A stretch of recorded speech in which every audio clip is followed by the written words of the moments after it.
Breath You Take. Aqui na nova Rádio Globo! Papo de almoço. Muito bem, meus amigos, estamos de volta num papo excelente e necessário hoje sobre erro médico. E agora nós estamos aqui diante de pessoas que manjam do assunto. A Karina Paratinic, que trabalha com gestão de saúde. A nossa doutora Kátia Vita, que é uma especialista que trabalha em defesa do consumidor. A Cláudia Valaperde, que acabou de contar uma história que nós vamos repercutir aqui agora sobre uma cirurgia que largaram algumas coisas que não deviam ter largado dentro do abdômen dela, o que fez com que ela tivesse problemas seríssimos e quase viesse a óbito. E também o médico cirurgião plástico da Santa Casa, perito e integrante do CREMERGE, que é o Conselho Regional de Medicina do Rio de Janeiro, Dr. Carlos Alberto Jaimovich. Muito bem, pessoal. O Brasil inteiro estarrecido com essa história do Dr. Bumbum, que eu já acho um nome debochado. Né? Sim. Que alguém que se estuda para ser médico e tal, eu não duvido que queira ser reconhecido como Dr. Bumbum. Mas a gente vê que tem uma onda de médicos marqueteiros, como, por exemplo, o Dr. Ray, que queria ser candidato a presidente, inclusive. Como é que é o nome do Dr. Ray? Dr. Ray. Que é uma figura, né, muito insólita. Não sei se ele é um bom cirurgião, o doutor talvez até saiba avaliar melhor do que eu, mas aquilo de colocar as pessoas antes e depois, etc e tal, com aquela coisa histriônica dele, aquilo tudo me parece... Eu não me colocaria numa mesa de cirurgia com aquele homem ali, entendeu? Agora, esse sou eu, mas eu vejo que ele tem paciência beça. Doutor Bumbum, tinham quanto? 650 mil pessoas seguindo ele no Facebook? Mas isso é até incompatível, sabe? Porque, assim, um médico hoje, o CRM proíbe que eles façam marketing, que eles divulguem, que haja uma propaganda relacionada aos procedimentos. Isso é proibido. O antes e depois, então, até na... Isso é proibido. Não só na cirurgia plástica, mas nutricionistas, porque a pessoa, ela acaba sendo... A motivação para procurar aquele médico é aquela imagem, né? Do antes e depois. Então, você tem uma menina ali com o corpo, uma menina que faz uma cirurgia de 19, aí você motiva aquela pessoa que já tem uma certa idade, de 60 anos, eu quero aquilo. Você está entendendo? Então, assim, muitas das vezes a motivação para o consumidor procurar aquele determinado médico, aquele determinado profissional, é aquela imagem. E aquela imagem depende de muitos fatores. Olha, nós não vamos aqui, em hipótese alguma, culpar a vítima. Evidentemente que essa mulher foi vítima de um ato absurdo, de uma responsabilidade enorme, de um médico enorme. O que a gente pode é refletir juntos aqui para saber como a gente pode evitar de colocar a nossa vida nas mãos de médicos que não estão aptos para cuidar da nossa vida. Isso, de fato, ela fez. Ela e 9 mil outras mulheres, né? Sim. E aí, eu acho que a questão da vaidade é uma questão que impulsiona muito as pessoas a agirem por impulso, né? Doutor, será que a maior parte dos erros médicos estão relacionados, já que a cirurgia plástica tem a obrigação do resultado, digamos assim, a maior parte dos erros médicos que vão à justiça estão relacionados à cirurgia plástica? Não, acho que todo procedimento que mexe com a estrutura corporal no sentido de remodelar alguma coisa no corpo acaba caindo no colo da cirurgia plástica. Então, se você for avaliar, o que muitas vezes é considerado um erro na cirurgia plástica nem foi feita por cirurgião plástico. Olha, o fato de pertencer à Sociedade Brasileira de Cirurgia Plástica não torna o profissional imune a erros ou a equívocos. Apenas comprova que ele se preparou adequadamente para aquilo e, em princípio, sabe tratar uma eventual intercorrência ou algum tipo de problema. Até onde eu possa te responder, existe um número muito grande de processos, de demandas judiciais relativos a procedimentos de cirurgia plástica. Não necessariamente por cirurgiões plásticos. De cirurgião plástico. Isso é uma questão. Pessoal, como é que você avalia o seu médico antes que ele lhe avalie? Essa é a questão. O que a gente pode fazer? Como é que a gente, antes de ir numa consulta... porque minha amiga falou que ela é ótima. Tá bom, a sua amiga não é médica. A sua amiga foi lá e se deu bem. Não significa que isto é o resultado que todo mundo vai ter. Tanto que nós temos aí o caso da morte dessa senhora, dona Lilian, que faleceu, recomendada por uma amiga que fez a mesma coisa no mesmo lugar e não teve um final infeliz. Enfim, mas como é que a gente se previne, pessoal? Tem que fazer busca, né? Eu sempre falo que a nossa saúde, na verdade, está na nossa mão. É fazer busca nos órgãos competentes para checar se esse médico tem algum tipo de restrição, se tem alguma ação, enfim, tem que fazer um pente fino, ouvir outros pacientes que já foram atendidos por esse médico, além de checar nos órgãos competentes. Eu acho que essa é a melhor saída. Agora, no caso de urgência, emergência, fica complicado. Não, aí né? não, mas a gente está falando de um caso de que cirurgiões plásticos não são as pessoas que fazem as intervenções. Não tem urgência. Então, nem sempre é um cirurgião. Esse cara, Dr. Bumbum, era um Nem cirurgião era. plástico? Médico. Médico. Ele era não era um médico, cirurgião né? plástico. Mas aí também é o que a gente estava falando no início. É o corporativismo, porque como é que o leigo vai pesquisar? Qual é o embasamento científico que ele tem para aquilo? Porque você pode montar um consultório maravilhoso, vestir um jaleco fantástico, se trajar. E você não dominar a técnica, você não ter respaldo científico para aquilo que você está fazendo. E nesse ponto, o Dr. Google, ele acaba atrapalhando, porque às vezes o paciente chega no nosso consultório com um diagnóstico pronto. E aí a gente precisa dizer para ele que não, o problema não é esse. E até que você explique isso numa linguagem plausível para ele, algo que ele consiga entender, é complicado. Quer dizer, quem tem que fiscalizar não é o paciente que é o leigo. Quem tem que fiscalizar é o Conselho Regional. Ele é que tem que ficar em cima. No seu caso que você falou do teu problema, A Cláudia está se referindo à Karina, que teve um problema. Perdoe, a Karina, ela colocou no início que sabidamente já era um médico, se eu não entendi errado, não é isso? Perfeito, você está perfeita. Que tinha já complicação. E porque meu Deus do céu, Exato. que os profissionais não veem Exato. isso. Olha, Então, na verdade, eu vamos peço falar. licença. Eu tenho 2 médicos com quem eu me consulto regularmente. Os 2 são professores, orientadores de doutorandos, etc. E eles não economizam na hora que indicar alguém. Falam, não, esse aí não. Então, Não, são tá professores. corretíssimo. vamos lá. E eu falo Aí- eu falo ainda mais. Esse caso aqui, do caso em tela lá do Dr. Bumbum, assim, primeiro que ele dava consultas online. Ele era tudo por WhatsApp, porque ele sequer tinha aqui um... Não, vamos anotar. Gente que dá consulta por WhatsApp, não. Não, Não, olha de só, jeito você já começa Proibido. a desconfiar. Olha, WhatsApp pode ser Brasil. útil para um acompanhamento Depois da cirurgia, né? pós-operatório e Isso. determinar o Isso. momento de fazer uma consulta presencial. Isso. E Ele é um detalhe, instrumento maravilhoso desde que bem olho no utilizado. olho também, você tem que ver. Segundo, você não visitar o consumidor, ele tem que visitar qual o hospital que vai me receber, qual o hospital que vai me amparar no caso se eu tiver algum problema. Quem vai estar comigo? A pessoa, isso aí, assim, são coisas básicas que, no caso assim do Dr. Bumbum, eu acho, né, que era assim muito mais simples. Ele era de Brasília, ele não tinha referências aqui no Rio.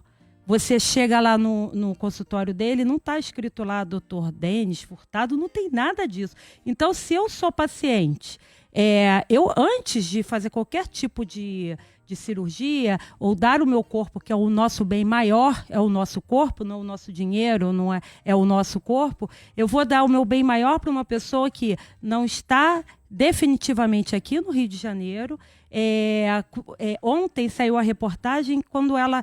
falando pro WhatsApp com a amiga, olha, eu tô achando isso estranho. Aqui não tem nada, aqui não é hospital, que é uma residência. Então, assim, ali mesmo o consumidor, mesmo que as pessoas, mesmo que a pessoa esteja muito motivada a mudar, a modificar o seu corpo, ali ela já tem que desconfiar. E eu sei que o prejuízo material, mas o prejuízo material a gente busca na justiça futuramente. Kátia, é bom a gente aqui, para os nossos ouvintes da Rádio Globo, também deixar claro que nós, brasileiros, temos uma classe médica muito boa. Com certeza. Nós temos, evidentemente, uma política de saúde pública que é fraca, que não Sim. trata os médicos. Inclusive, planos de saúde também não reembolsam de forma devida. Enfim, nós temos problemas sim. Claro. Mas nós somos o segundo país em transplante no mundo. Temos uma medicina de boa qualidade.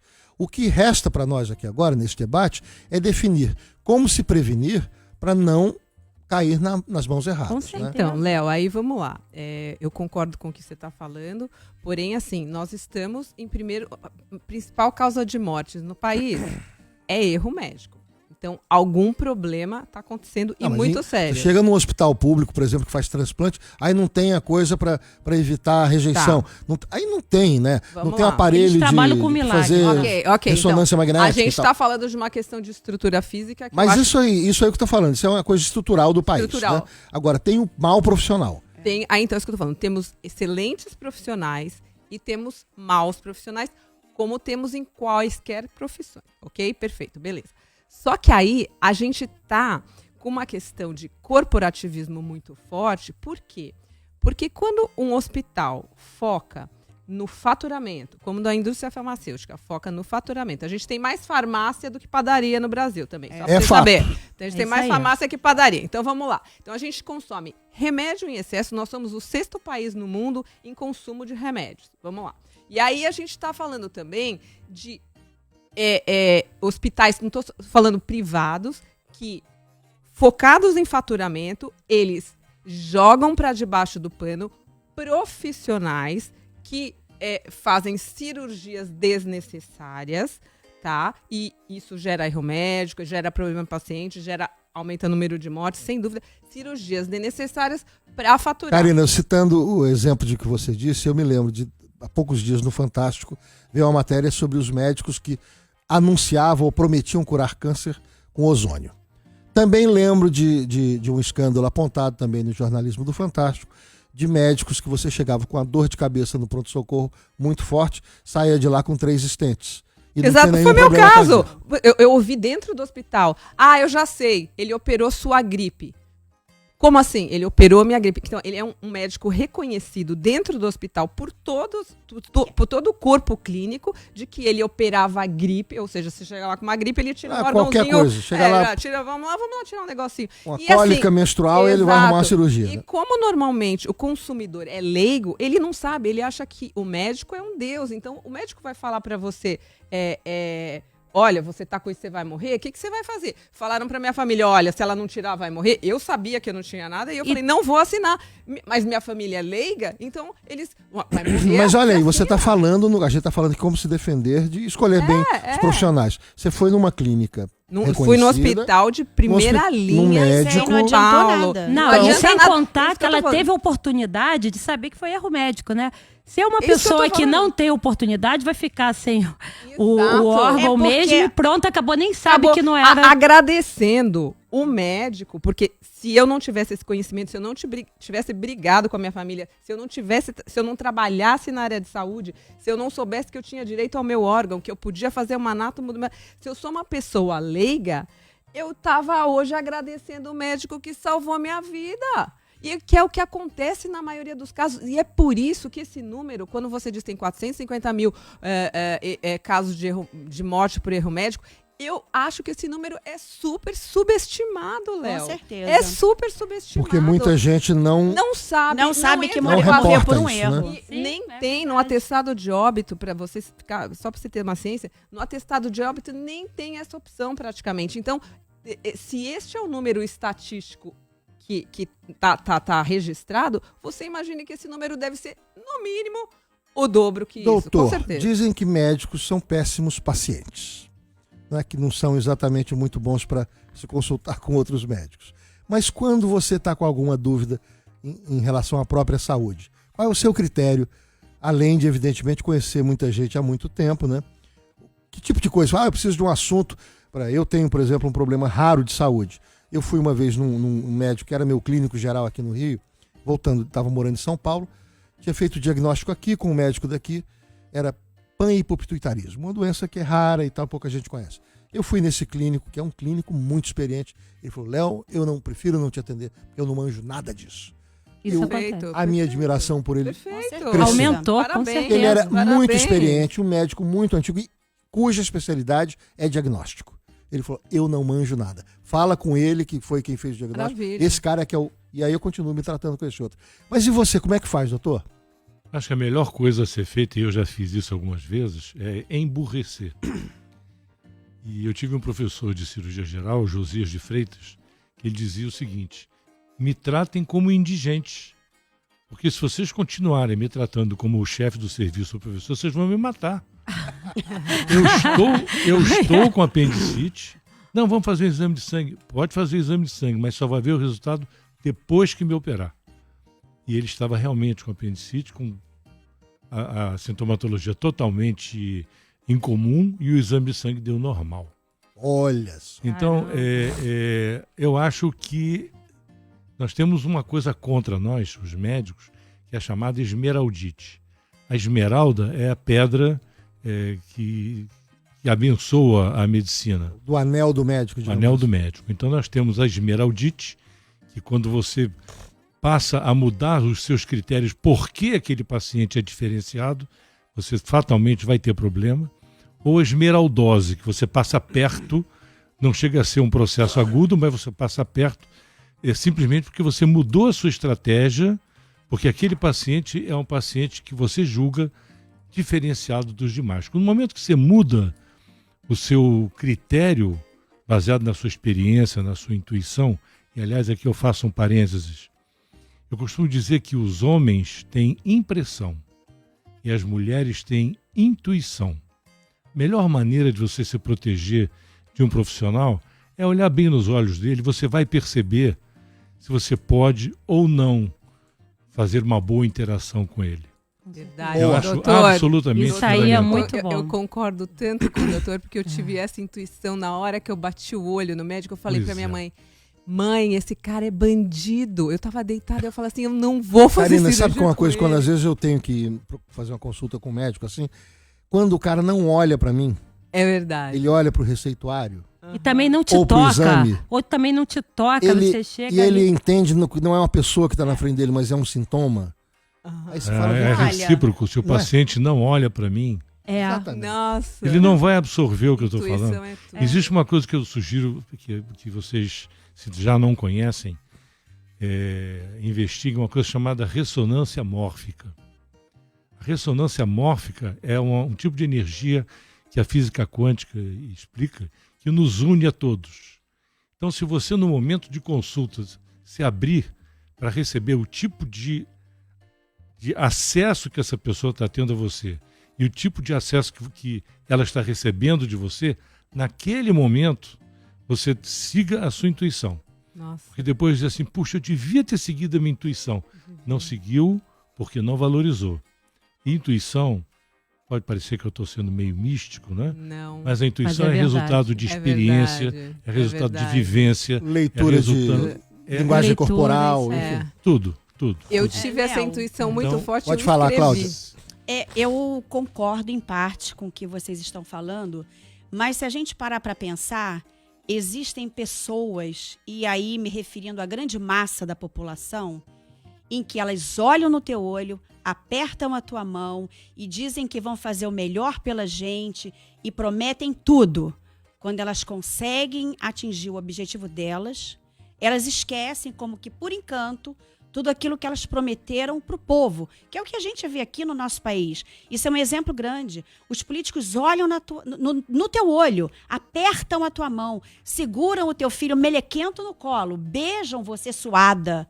Uma vez a cada 4 anos. Não é verdade? Mas eles ficam lá. Boa, Léo. E aí, veja bem, eu acho que essa coisa da intuição, ela é pertinente sim.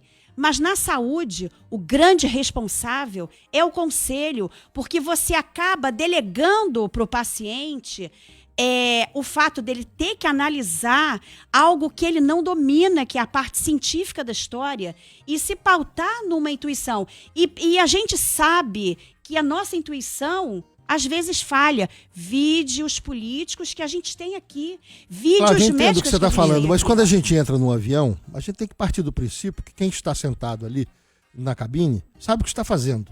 Exatamente, é por isso que o Exatamente. médico é É, enganado. Porque Mas- a responsabilidade também é objetiva da companhia, Não, do sim, avião, mas olha só. do hospital. Quem está contratando aquelas pessoas, até do plano de Mas saúde. há uma diferença, que no avião Se der algum é problema, o ele está piloto. junto. Isso. Ele vai sofrer as mesmas É. consequências. Mas olha, É Léo, Ô, Léo, você sabe que tem 33 mil vezes mais chances de você morrer num hospital do que de um acidente de avião?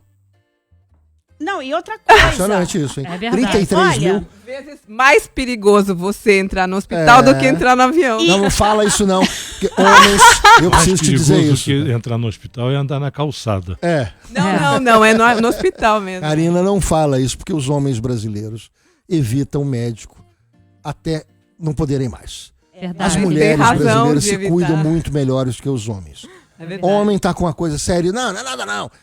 Ele não quer, entre É aspas, cultural. que digam que é frescura.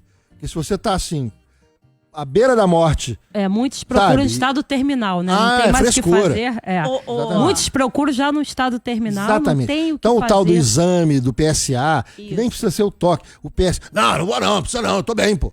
Sou Tô bem, homem. por que, meu, que Sou você tá homem. bem? Ainda fala assim, sou Exatamente. homem. Ô, Léo, Então não fala para o homem não ir a médico no hospital, porque eles precisam. O homem precisa se cuidar homem melhor. evita. O homem morre 10 anos antes da mulher, porque ele não se cuida. Não, mas deixa eu falar uma coisa concordando ali com a Cláudia. É assim, ela está insistindo muito nessa questão do CRM e eu vou concordar com ela pelo seguinte. Chegam por ano, por mês, 500 casos no CRM para serem julgados. A gente tem 450 mil mortes por erro médico no Brasil por ano. Chegam por mês 500 casos no Conselho Regional de Medicina. E, no final do ano, só 11 médicos são condenados. Você acha que esse número está certo? Você acha que o Conselho Regional de impunidade. Medicina está agindo de forma correta? Você acha que esses médicos estão sendo julgados? Você acha que esse corporativismo não está um pouco Pois é, mas demais? como agora eu peço a palavra ao doutor. Doutor, como é que a gente pode mudar esse quadro? Doutor Primeiro, Carlos Alberto Jaimovic, Not- é do CREMERGE, ele sabe. Vamos ver. Existem dois tipos de corporativismo. Tem um corporativismo que zela pela integridade da instituição e o corporativismo autofágico, aquele que abre mão dos princípios, protege o seu membro simplesmente porque ele faz parte daquela corporação. Eu diria para você com certeza absoluta de que essa não é a realidade universal. Pelo menos não é o que acontece mais no Brasil. O Esses Conselho números são Regional de atuais, Medicina, doutor. Esses números são atuais, são recentes. o Conselho Regional de Medicina ele tem um número de conselheiros que não dá conta do número de demandas que lá chegam. E o fato de só 11, como você falou, serem condenados, é porque muito provavelmente, muito próximo desse número, 11, foram aqueles considerados como verdadeiramente Com certeza. com a constatação de que houve um erro e um mau exercício, uma má prática médica. Até pela obrigação de e-mail, né, doutor? A cirurgia plástica, como você Não, falou, aliás, deixa eu só fazer um parênteses, a obrigação de resultados, e a justiça costuma chamar a cirurgia plástica estética de meramente estética, e isso desclassifica a especialidade. Acho que toda especialidade médica é de meios. Inclusive, vocês esqueceram de citar a anestesia, que também é uma cirurgia que o seu paciente entra rígido, né? É uma especialidade de entrar rígido, ele tem que sair rígido, pelo menos com todas as suas funções. Então, isso é um assunto muito complicado. É bem complicado. Agora, exigir que o Conselho de Medicina fiscalize milhares e milhares e milhares de médicos é uma tarefa que, se você me responder se isso é viável, eu diria que jamais será. É preciso que a sociedade tenha condições, que os médicos tenham coragem para tirar daquela caixa de maçãs a maçã estragada. Exatamente. Perfeito, Esse é o doutor. bom- Então tem que ser. Esse Eu é vou o até bom bater corporativismo. palma aqui. Exatamente. Eu vou bater palma aqui pro doutor, porque Não. é isso que eu tô falando. Tem, Olha, tem meus que ser amigos. a sociedade, né? Com A todo. sociedade. Vamos tratar disso no próximo bloco. Como é que a gente pode melhorar esse quadro? Até daqui a pouco, então, pessoal. É uma musiquinha, é um comercial e a gente volta com o nosso Papo de Almoço! Papo de almoço. 5 cabeças, 1000 assuntos. Papo de almoço. Hoje,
aqui na Nova Rádio Globo.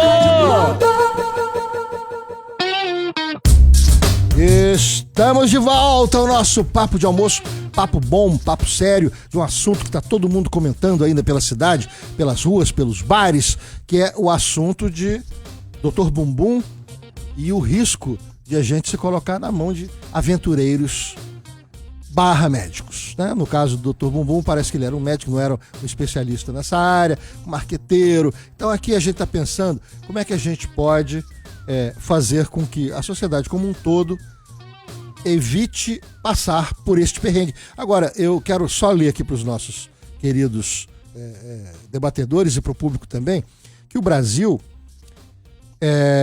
tem 800, eu vou dizer aqui, os dados mais alarmantes, lendo aqui uma matéria, né? Da comparação com os Estados Unidos, é o que o total de falecimentos por dia causados por eventos adversos está próximo do brasileiro. Lá são 1.096 pessoas que morrem por dia em virtude dessas ocorrências. E no Brasil, 829.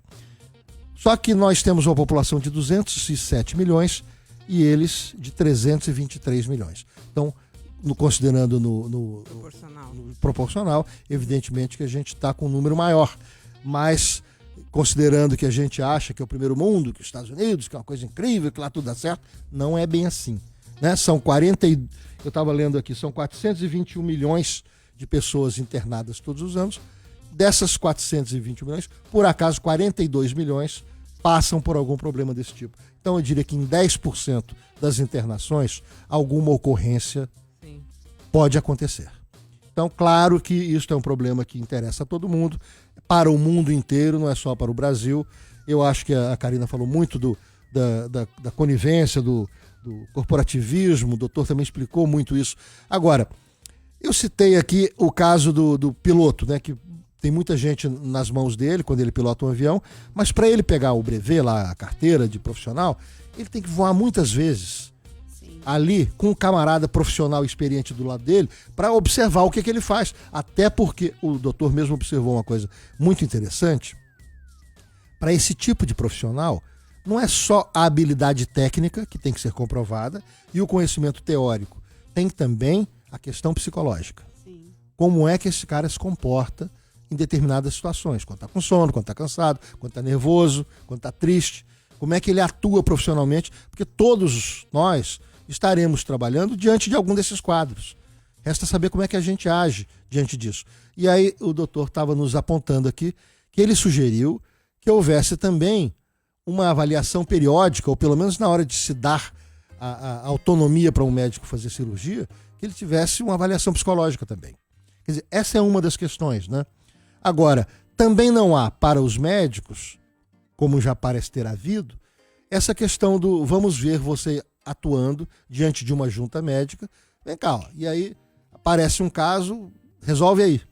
É para ver como é que a pessoa reage diante de uma situação, né? Você vai operar esse caso aqui, aparentemente é uma apendicite, mas não é. Aí vamos ver como é que o cara age diante de outros profissionais experientes para saber se ele está devidamente preparado para lidar com as eventualidades, porque estas eventualidades sempre irão ocorrer. Não é isso, pessoal? Não, com certeza, Léo. E assim, isso daí é o básico que as universidades deveriam oferecer e exigir. Como eu falei para vocês, eu tenho um filho que está fazendo medicina, ele faz na UERJ, e como é uma área assim, que eu gosto muito também, a gente praticamente estuda junto quando ele chega à noite em casa, eu do consultório, a gente fica discutindo sobre casos. Eu vejo o cuidado e o esmero que a UERJ tem para com os alunos deles. Equilíbrio emocional é fantástico. Inclusive o Instituto de Ciências Médicas, eles abordam muito esse tipo de assunto, já colocando na cabeça do futuro profissional o que é que ele precisa fazer, porque, como eu falei no início, delegar, como o doutor falou, e realmente é impossível e inviável que o conselho fiscalize todos os consultórios existentes, vamos colocar no Rio de Janeiro, realmente é verdade. Mas as universidades, o conselho pode fazer isso. Uhum. Ele pode verificar o corpo docente da universidade, ele pode verificar a maneira como está sendo conduzido o curso, porque é fundamental, isso é fundamental. E não delegar para os pacientes que são leigos ficarem com essa responsabilidade de olhar o consultório, olhar para o médico, ou entrar no Google, no Instagram ou no Facebook e vou escolher por causa disso daqui. É muito complicado isso. Olha, eu acho que tem uma experiência que eu quero relatar aqui de um amigo meu, até músico também, que o filho tinha um caso, eu não me lembro aqui o nome das doenças, tá? Porque eu não tenho essa memória toda. Mas ele tinha um caso muito específico de um câncer misturado com Guillain-Barré, eu acho. Aí era assim, um falava que era uma coisa, outro falava que era outra e tal, até que ele foi a um médico dele, isso lá em Belo Horizonte, falou, olha, tem um hospital lá em, não sei onde que era, como é que é? Salt Lake City, que é especialista nesse assunto. Leve esse menino para lá, porque lá você não estará conversando com o médico. Não é a opinião dele. Você estará conversando com uma junta médica que está interligada com os médicos do mundo inteiro. E quando ele chegou com esse menino lá, um menino com câncer, com 15 anos, virou um evento. A classe médica que estava interessada. Esse é um caso onde nós temos que estudar. Isso juntou gente do mundo inteiro, gente da Índia, médicos dos Estados Unidos, médicos da Inglaterra, todo mundo debatendo o tempo inteiro o que podia acontecer, quais eram as variáveis, etc. E o fato é que esse menino se curou um ano depois. Mas a conversar com uma junta médica ou procurar uma ação mais coletiva do que simplesmente, não, o cara que está atendendo ali, de repente ele está fazendo o melhor que ele pode, mas ele tem sempre uma visão parcial, né? Essa noção de que a medicina como um bem comum e como uma coisa pública, né? A medicina pública, você falou mesmo, né? Os laboratórios querem vender mais remédio, eles não querem curar. Olha, eles não querem curar, eles gastam mais em pesquisa de marketing do que em pesquisa de remédio. Olha, gente. Eu vou falar que assim é um ponto da odontologia que já há um tempinho atrás, eu não sei se o senhor sabe sobre isso, o mercado lançou, a indústria farmacêutica, o alendronato, como um controlador da osteopenia. E aí... O que é osteopenia? Osteopenia, quando a mulher, por exemplo, ela começa a perder massa óssea, entendeu? Que o povo chama de osteoporose. A segunda etapa. A osteopenia é o iniciozinho da osteoporose. Perda do Isso. E aí viram que os alendronatos, eles controlam esse problema. Só que eles esquecem de avisar, e às vezes até porque não sabem, que o paciente que faz uso desses medicamentos, ele não pode ter intervenção cirúrgica odontológica, porque ele vai desenvolver uma necrose de maxila e mandíbula. Nossa. E por que eu digo que os médicos, eu não digo todos, tá? Pelo amor de Deus. Por que os médicos, alguns... seu filho é médico. Né? Exatamente. E vai ficar cheio de ação judicial. E olha, João Gabriel Valaperde, vai ser fantástico. Vai ficar cheio de ação Conversa judicial. com ela, João. Erro médico. Não, olha, você sabe que o João Gabriel sabe sobre isso e assim como eu disse, ele conversa muito comigo, ele já tocou sobre esse assunto numa discussão lá na universidade. Tem médicos que chegam com necrose de mandíbula e maxila porque faziam uso do alendronato e não falaram para o cirurgião dentista que fez a cirurgia. E são necroses tão absurdas que você às vezes perde metade da mandíbula. Nossa, Deus me livre. Entendeu? Então Olha é o muito... tamanho da responsabilidade. É muito complicado isso. Né? E preste atenção, aí a gente pensa assim, mas será que o cirurgião dentista não fez uma anamnese? Fez a anamnese e o paciente esqueceu. Anamnese, meus amigos, é aquela entrevista que você faz com o médico.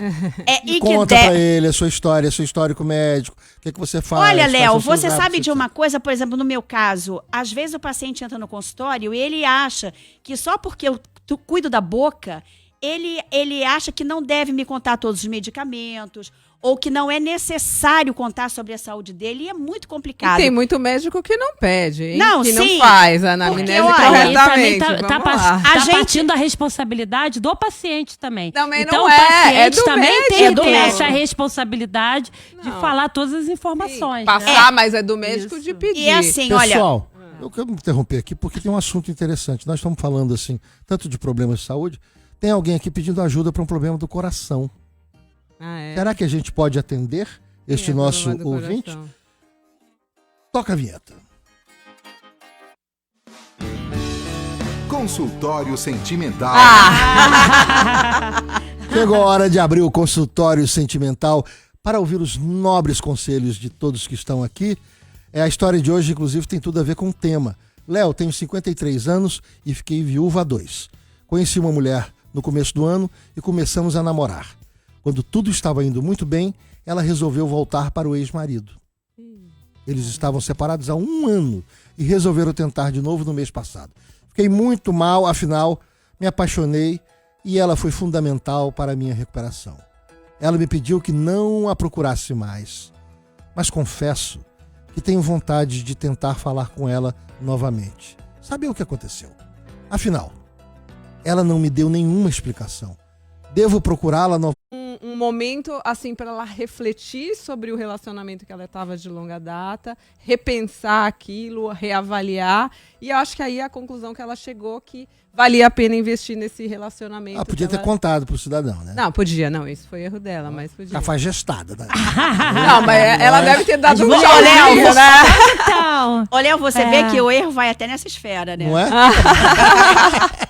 é isso Não custava aí. nada, né? Com Pelo certeza. WhatsApp. Eu, pelo menos, sou contra esse negócio de terminar por SMS. Não, isso aí não. WhatsApp. A pessoa Não, passa... é assim, é funciona. muito doloroso, né? Cara Isso de aí pau, é né? muito doloroso, é. Eu acho que ele deve seguir a vida dele. E se um dia tiver que rolar novamente, eles vão Viúvo, se- né? Ele tá viúvo. Então, Ele tava... é isso aí, vai curtir a vida. Vai. Tem muitas. O que você acha que é curtir a vida? Abrir uma conta no Tinder, é isso? Olha, eu já tô Defina fora curtir do a vida. mercado há um certo tempo, há 20 anos eu sou casada. Então eu já tô fora Eu do também. mercado. Eu sou de... Quando eu era solteiro, não existia Tinder. Não, também. mas hoje tem possibilidade pra tudo, né? As minhas amigas que se separaram, ela falou, não tô... Eu ligo, né? Poxa, fulana, como é que você tá se sentindo? Não, já tô ótima. Eu abri uma conta aí nesses lugares, tá chovendo pro meu lado. Eu falei, então tá bom. Ninguém fica mais solteiro hoje em dia. Olha, ele só diz que ela pediu pra não procurar mais. Então, ela já pediu, Ela voltou né? pro marido. Não é uma explicação suficiente? Eu falei, ela explicou, isso aí, sim. Às Ô, Léo, vezes ela não explicou. falar atitude é mais do que palavras, Não, mas né? ela avisou que tinha É, voltado. então. atitude é mais do que palavras. Action speak louder than words. Os atos falam mais alto que as palavras. Doutor, visão masculina do caso. Prefiro ouvir a opinião feminina. Este é um sábio. É melhor não contrariar. É isso aí. Mas então, nós tivemos que dizer para o nosso... Ele pediu para não ser Identificado. identificado, né? Ele... Mas 1 ano de separação, ela viveu uma relação. Quer dizer, não foi só uma pegada, né? foi Não, uma eles noite. tiveram uma relação. Eles tiveram uma relação, mas aí ela olhou, pesou assim. Pesou e falou. E às vezes eu ela tenho uma estrada descobriu, com ela às aquele vezes homem. descobriu que gostava do marido. É. Porque às vezes uma Com relação de certeza. muitos anos, às vezes ela precisa Um refresh. um tempo pra ver se é aquilo mesmo Refresh. vai. E assim, foi. E eu tenho certeza que ele foi muito importante na vida dela. Com Às certeza. vezes até pra descobrir o que ela O mandato gostaria de tampão, ter. você fala? Ele foi Expressão muito importante. adequada para o momento. O mandato tampão. É isso aí, foi importante. Foi, né? Foi Foi pra importante, fazer é, um sim. tempinho ali, Sim, deixar o marido de até pra castigo. descobrir que a família dela é mais importante. Ou Pôr descobrir na que balança. gosta mesmo. Não, mas ele viúvo, ele tava querendo uma coisa pelo que ele tem. Mas que vai ver. arrumar outra. É, ele Fica gosta tranquilo. dela. Fala que ele vai arrumar Ele outra. quer um negócio vai arrumar sério, outra. ele Ou então tava ele aguardar um apaixonado. tempo, porque às vezes ela vai pro lado. Às vezes ela nem sabe o que quer, também Às tem vezes isso, ela faz né? um bate-volta. É, né? Não, mas também ficar no bate-volta é horrível, hein? Não, Não, mas é. de repente, Não se é? ele estiver lá esperando, ela faz um bate-volta. É, Acontece. ficar lá de stand-by, né? É, Ela valia de muito a repente. pena. De repente, tudo é possível, né? Nada é impossível. Não, e Olha. outra coisa, olha, ele já ficou viúvo, já arrumou uma que ela decidiu voltar pro marido.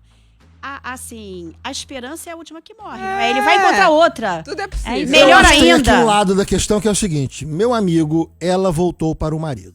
E voltou para o marido dizendo que tinha pegado você. Então o marido não tá querendo mais você na conversa. Ah, isso não. É, Eu com acho que o marido certeza. não Aí quer se ela aquilo. quiser fazer a parada dar certo com o marido, você tá fora do páreo. Exato. E se você estivesse no lugar do marido, você ia querer exatamente a mesma coisa. Ô, Léo, Perfeito. ô, Léo, agora eu vou puxar pra minha advocacia. Cuidado pra não ficar perturbando o casal, que Não se o enche cara o tem saco. injeção. não enche O meu conselho é não enche o saco. Não Aí, enche o aí. saco, deixa cada um. Não é? Ela tem o direito de não querer mais. Isso aí tem que ficar importante Qualquer avisar pros relacionamento. ouvintes que ela também tem o direito, e ela já frisou, se ela já mandou pro WhatsApp, que ela deixou documentado Ou seja, tá escrito. já deixou documentado, às vezes já está orientado pela advogada dela. Aí tá lá a segunda também. Não é não. Achou ruim, senta no chão e chora. É direito potestativo Não tem dela. problema nenhum chorar. Acha ruim e tal. E aí se consola no braço de outra. É isso aí. Boa Ou ideia. de outras, né? Aí é com ele, né? Cada um faz o que achar que deve, né? Não? Mas no caso aqui, é aquela história do amor que fica, né? Ela foi bacana com ele gostou e tal. certeza. Entenda isso como um aprendizado, né? Uma relação que te trouxe alguma coisa e esteja pronto para a próxima, porque né, tem 53 anos, tá Tá jovem, novo Dá pra ainda. aproveitar a vida. disponível, parece um cara bacana. E eu acho também que Romântico, né? Romântico. é bom ele perguntar para as amigas. Eu acho muito bom o homem ter amigas. Amigas? Amigas. Amigas. Amizade com mulheres. Principalmente quando ele tá solteiro, tá na pista. A melhor O conselho. Melhor conselheira é a A melhor mulher. conselheira é uma outra mulher. E quem vai apresentar E pra ele mulher uma também é legal bom ter uma outra amigo mulher. homem, né? Exatamente. Eu acho que nessas horas é assim, onde é que eu mandei mal? Porque se você tivesse... Tem a visão do lado Ai, do que sexo horror, oposto. onde que eu mandei mal, coitado. Daqui a Não, pouco ele tem tá a com visão do lado depressão. oposto. Gente, Às vezes, Não, mas, porque não mas rolou, olha às só, vezes mas foi, se mandou não deu bem, certo, mas às alguma vezes coisa não rolou mesmo. Não, mas É. às vezes ele mandou muito bem, só que não era o momento, ou então ela ainda Não, não olha tinha só. resolvido Ela ainda não tinha- toda a situação Não, vamos com o combinar. ex-marido. É. Entendeu? Assim, vamos ressignificar, mandar Mas olha mal. só, se- assim, Tô gostando, o doutor. homem fica mal, entendeu? Vai chegar e falar assim, olha, mandou Não, muito não mal. mandou Aí mal. o cara vai arrasar. Não necessariamente. Gente, eu De sou repente- muito mal. Não, mas de Entendeu? repente ela não tinha fechado aquele ciclo da relação anterior. Ou então, e ela Léo, resolveu. não, gente, Ou é que eu então, tô Léo, falando ele uma merecia anedota uma- aqui, só é. pra dizer que os homens mais maduros ou que tiveram relacionamentos muito longos, às vezes têm hábitos, coisas da Isso. educação machista, etc. Isso. Eles vão voltar pra vida de solteiro, o jogo é outro. É As verdade. regras são Nossa, outras. o Ele tá jogo- lidando com mulheres maduras, que não é mais aquela jovenzinha sonhando com casamento, eu vou entrar com vestido lindo. Não, é mulher que já tá com a vida arrumada e tal. Já A sabe o que conversa é quer. outra, não é não? Conversa é outra. Conversa é Hoje outra. o mundo mudou. Por isso que uma amiga pode te dar uma Ó, receita. o doutor quer É. falar lá. Pode falar, doutor. A voz da Bom, experiência. eu imagino que esteja chegando ao final do programa. Eu só queria lembrar que agora, no dia 1º de agosto, começa a Jornada Carioca de Cirurgia Plástica. E muito dinâmica, muito bem planejada. E uma das mesas centrais da jornada vai ser Safe Surgery. Isto é, Cirurgia o segura. que é necessário para diminuir a morbidade e a mortalidade dos procedimentos médicos cirúrgicos. Doutor, eu queria aproveitar, a gente vai se despedir aqui da Karina Palatinic. Muito obrigado, veio de São Paulo pra cá. Eu posso pra falar dar nisso. uma. Tá, eu quero que depois ele fale sobre Tá. a Santa Casa, que é uma coisa muito Beleza. importante pro Rio. Então deixa eu Fala, falar Karina. assim. Olha, eu falo muito sobre erro médico no meu blog, Karina Palatinic. Quem quiser dar uma lidinha, eu tenho bastante conteúdo lá pra. E no dia 4 de agosto, a gente vai fazer um movimento, todas as associações que mobilizam as questões de erro médico. No dia 4 de agosto, na Avenida Paulista, é um movimento nacional. E a gente vai reivindicar melhores condições para que as vítimas de erro médico consigam acionar melhor assessoria, com relação Muito aos bom. CRMs, tá bom? Dia Kátia 4 de trabalhando agosto. nisso também, né? Dia Isso. 4 de agosto. Eu quero deixar meu Instagram, pode deixar? Claro, por favor. Kátia Vita, Kátia com C e Vita com T só. Posso deixar meu telefone também? À vontade. Para as pessoas que querem tirar dúvidas, como buscar justiça, em que momento deve buscar justiça, é 021 96404 7800.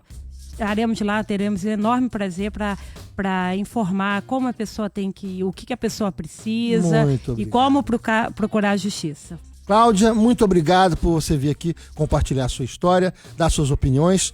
Muito obrigado. E eu queria ouvir do doutor. Ô, Léo, posso só... Pode falar, claro. Rapidinho. Assim como a gente estava falando dos maus profissionais, né? Que levam, às vezes, o paciente ao óbito, eu quero dizer que se eu estou aqui, eu agradeço a Deus e a equipe que foi maravilhosa e que me tirou daquele problema. Existem profissionais fantásticos. Infelizmente, os maus profissionais a gente encontra em todas as categorias. E como ele vai falar da Santa Casa, eu queria que a quem de direito fosse, né, para que olhasse a UERJ. que é uma faculdade maravilhosa, e eu posso falar da odontologia e agora na medicina, que meu filho está lá. E eu posso dizer para vocês que é de grande conscientização o que eles fazem, tá bom? E meu nome é Cláudia Valapete, quem quiser eu tenho Instagram também. Um beijo. Muito obrigado, doutor. Nosso tempo ficou muito curto. Nós temos que partir agora, mas eu gostaria de convidá-lo para voltar aqui e para a gente falar sobre a Santa Casa, que é tão importante para o Rio de Janeiro, para o Brasil em geral, né? A escola de São Paulo também. Enfim, sobre o que há de novo e se ela está se reerguendo. Muito obrigado, viu? Eu que agradeço e agradeço os depoimentos todos. A gente sempre aprende muito em eventos como esse. Muito obrigado, Léo. Muito obrigado e semana que vem eu tô de volta. Pessoal, muito obrigado. Amanhã teremos Fernanda Gentil aqui no Papo de Almoço. Até segunda. Valeu, pessoal. Muito obrigado. Papo de Almoço. 5 cabeças.